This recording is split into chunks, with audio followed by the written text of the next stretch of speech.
Bienvenue au match de Ligue 1 entre le Paris Football Club et le FC Nantes. Le Paris FC, fraîchement promu, reçoit pour ce choc. Actuellement 11e, l'équipe parisienne est motivée après un bon début de saison. Elle a su s'imposer à 2 reprises lors de ses 3 derniers matchs à domicile, démontrant une réelle force offensive chez elle. En effet, elle a marqué au moins un but dans chacune de ses rencontres au Stade Jean-Bouin cette année. Son attaque est vive, mais sa défense montre parfois des faiblesses, ayant déjà encaissé 15 buts.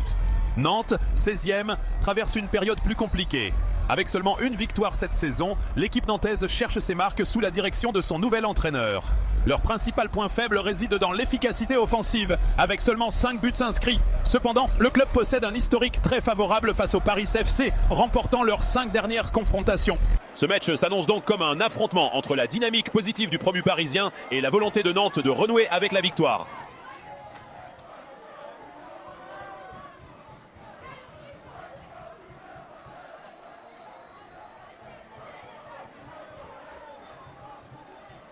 La première mi-temps entre le Paris FC et Nantes a débuté à un rythme effréné. Les visiteurs ont frappé les premiers dès la deuxième minute de jeu, Youssef El Arabi trouvant la lucarne d'une superbe frappe du pied droit depuis 20 mètres.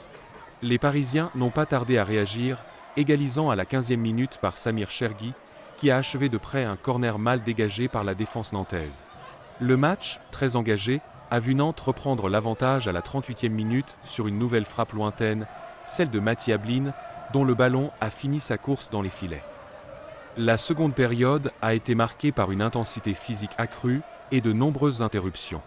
Le Paris FC, poussé par son public, a multiplié les occasions, notamment par Kebal qui a manqué le cadre de peu et Chergui dont la tête a frôlé le poteau.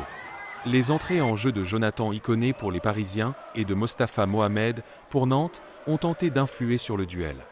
Dans les derniers instants, les joueurs du Paris FC ont tout donné pour chercher un nouveau but, mais la défense nantaise, bien en place, a tenu bon malgré la pression continue et les nombreux coups de pied arrêtés concédés.